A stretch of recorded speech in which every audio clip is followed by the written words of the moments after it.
Ta kelionė dabar šių dienų tokiam bėgime labai aktuali, pasaulio įvykių visam fone, kad reikia to gerumo pasaulyje, kad ne viskas pamatuota tik tai pinigais, gale ir mums reikia užauginti žmonės, kurie suprastų, kad mūsų Žemė, kitose planetose juk nėra gyvybės, taip? Ir kad skrieja jinai kosmose ir kad mes esam stebuklas, kurį turim saugoti.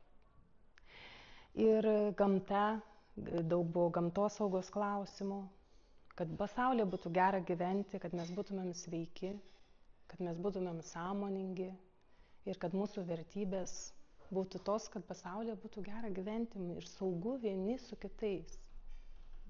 Ir šių dienų bėgėje, kai matome tos karinius konfliktus dėl religijų ir dėl kitų dalykų, tai taip svarbu dabar užauginti tą gerumo sėklelę prieš mokyklą.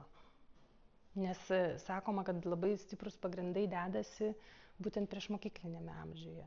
Ir jis yra nepagristai kartais pamirštas, bet dabar mokslininkai atsisuka į priešmokyklinio ir iki mokyklinio amžiaus vaikus, kad čia ir yra dedami pagrindai.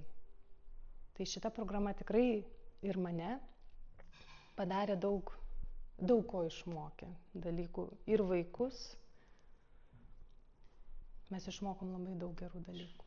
O kuri savaitė, kuri tema? Tai galbūt buvo tokios kaip ir kelios temos.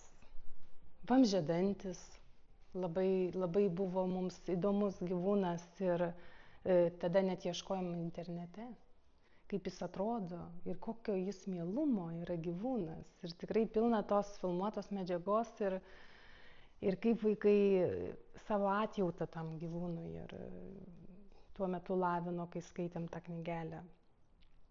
Ir net pasidarėm jo irgi nuotaiką, kad pamatuoti, kaip jis jautėsi ir jis keliavo visomis nuotaikomis. Ir vaikai galėjo vamzdžiadantį. Čia nuotaikų matuoklyje jis visur keliavo. Ar savaitė? Galbūt apie OK zoną. Ten buvo jau toks dalykas, kad aš pati galvojau, kad reikėtų kažkaip ne tik statiškai ant popieriaus tai pavaizduoti, bet norėjusi ir išmanioj lentoj.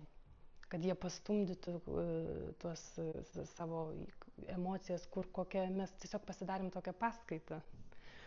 OK zonos, aš paskui parodysiu, kaip išmanioj lentoj tai atrodė. Ir studijavom tikrai kartojom net 2 pamokas, 2 valandėlės darėm šitą dalyką. Ir dar sudėtingi dalykai man pasirodė, kadangi mūsų aplinka, šitas darželis dar nelabai susiduria su kitomis kultūromis. Mažai mes dar susidurėm, čia vis tiek daugiau lietuvių vaikučių lanko. Ir kad kitos religijos ir šitą dalyką aiškinti ir buvo kažkaip, mačiau, kad ne viską supratom galbūt. Tai jų mąstymas, kaip jie, kai visą laiką jungiam mąstymą ir visą laiką paleisdavau tą muzikėlę, kurią pati radau kažkaip. Ir visą laiką užduodavau tą klausimą. Ir kartais tie klausimai atrodė tokie sudėtingi, pavyzdžiui, jeigu tu manai, kad tavo smegenis, jeigu tu gautum kito smegenis, ar ne? Ir galvoju, ką įdomu galėtų jie atsakyti. Arba pradėsi kartoti vienas kitą, bet visų atsakymai buvo skirtingi ir tikrai visi taip mąstė ir skirtingai drąsiai atsakinėjo. Tai mes labai mokėmės, kad nemėgdžioti, kad tikrai pajausti, ką tu pats galvoji. Kartais norisi tą dalyką padaryti, kai pats nežinai, ką pasakyti, bet ir vaikai per tą visą kelionę labai savo mintis, kad dėliotų, buvo svarbu išmokti tokį dalyką. Tai va, tai jie atsakinėjo, kad greičiausiai jie būtų kiti, jeigu jie turėtų kitų smegenis. Tai dauguma vaikų atsakė, kad jis jau būtų kitas. Tai labai nustebino iš tikrųjų, labai. Už darželio ribų tėvai ką pasakojo, kad buvo tas grįžtamasis ryšys iš tėvelių, kad pasakojo ir apie smegenis, kaip jos veikia ir kaip pasako apie tos gyvūnus, apie vamzdžiadantį, apie jos istoriją. Taip, sako, mes girdėjom, tuos dalykus pasakoja, bet vaikai, supratau, kad nėra taip paprasta įvaldyti, išmokti ir jau, kad mes tą informaciją turim, tai jau galim ją naudoti. Žinoma, užsimirždavo ir spykdavosi, ir konfliktai buvo, bet visą laiką prisimenam, visą laiką žiūrim, kokius būdus galime taikyti, ar ne, ką naudoti. Pavyzdžiui, išsirink savo būdą ir čia matom irgi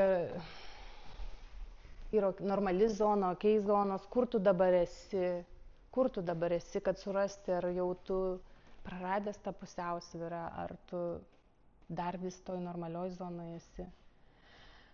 Ir tada ieškom būdų padėk dabar pats savo, kaip tu gali savo padėti, ir jie renkasi skirtingus būdus, nes priklauso nuo paties vaiko temperamento. Vienas nori bėgioti ratu, galbūt spausti stipriai rankas, stumti sieną, štai, o kitas gal vandens atsigerti, kažką liesti, stebėti. Priklauso nuo vaiko temperamento, jisai renkasi pagal tai, kas jam artimiau. Tai naudojam, prisimenam, nuolatos kartojam, o kaip jau gaunasi, tai, žinot, mums suaugusiems ne visada pavyksta. O kas jums? Tai iššūkis buvo suderinti su ta pagrindinė programa. Nes šita programa yra pakankamai, jinai plati, jinai didelė, reikalaujanti dėmesio ir atidos, ir nesinori praleisti dalykų. Jinai labai atidžiai sudėliota ir matosi, kad kiekvienas tas žingsnis svarbus. Nes pradžiai maniau, kad galiu kažką gal ir kaip ir praleisti, bet paskui pamačiau, kad negaliu praleisti. Nes tai yra svarbu, nes ten ir kitoj paskui valandėliai viso to reikia. Tai gal buvo sudėtingiau suderinti, nes yra kita programa, mūsų pagrindinė programa, o ši programa tikrai reikalauja daug atsidavimo ir dėmesio ir tikrai kaip sugros pačiam mokytojui jo širdyje. Taip, galima suderinti. Netgi temos atitinka ir aplinkosaugos, ir rūšiavimo temos, ir kur dingo mano senelė, apie mirtį, apie amžinybės klausimus. Tokia filosofinė labai tema buvo. Tarp kitko labai nustebino, kad truputį jaudinausi, tarsi bijojau apie tai kalbėti, bet kaip ramiai tai priėmė vaikai. Mes kažkaip labai ramiai tą temą išgyvenom. Nes pasakymas, kad mes esam iš žvaigždžių, kad mes iš mažų atomų sudaryti, kažkaip nuramino vaikus. tą stresą kažkokį nuėmė. Tada visi prisiminė savo močiutes, kurias jau gal yra iškeliavusios. Ir taip, buvo ta tema tokia labai mūsų artina iš tikrųjų. Iš pagarbos programai labai improvizuoti nenorėjau. Kai mačiau, kiek ten įdėta. Bet kadangi šiuolaikiniai vaikai, piešiam vis tiek tą medį, kuriame nesutarė beždžionės, labai didžiulį medį. Kiekvienas vaikas išsirinko savo šaką ir piešia beždžionėlės, kurios paskui sutarė, susitaikė tame medyje. Ant kiekvienos šakos augo vaisiai, kurių reikia. Kiekvienai beždžionėliai. Čia tokia vaikų pasaulis, vaikų svajonė. Kad nebūtų tų konfliktų. Viskas buvo patiesta ant grindų, tikrai buvo labai kūrybinė, tai čia tikrai nesusilaikiau jau kaip mokytoja, galvojau vis tiek turiu kažkaip įgyvendinti savo ekspromptinį tokį matymą, idėją. O dar, pavyzdžiui, kai kalbėjom apie smegenis, tai norėjau parodyti jo kompiuterinę grafiką neuronus, kaip jie keliauja. Kadangi turim didelį ekraną, įsivaizduojat, kaip atrodė. Tame ekrane smegenis su keliaujančiais neuronais, radau internete medžiagą, tai naudojau ne tik šitos programos medžiagą, bet panaudojau ir vaizdo.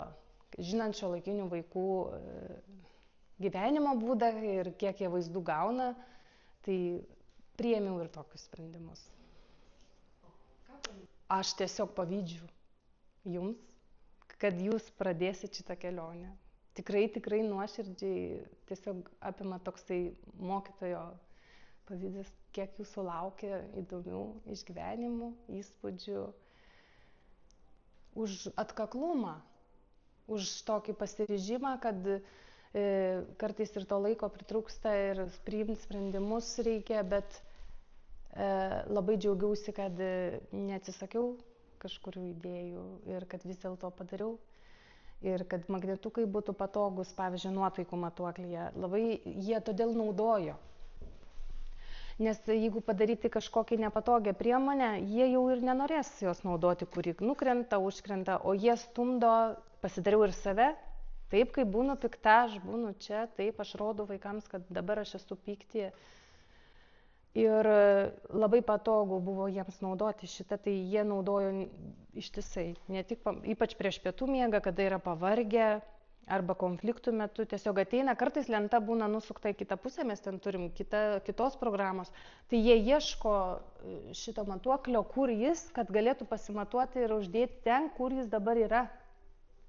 Tai tas emocinio intelekto toks lavinimas, tai savistaba, savikontrolė, tai nuostabi priemonė iš tikrųjų. Bet reikėjo įdėti vargo truputėlį, pavargti ir nufotografuoti, ir laminuoti, ir magnetuką priklijuoti, bet tai buvo verta, nes šita priemonė, jinai visus metus ir mes tikrai net naudosime ją ir kitais metais prieš mokykliniai grupiai mes paliekam šitą.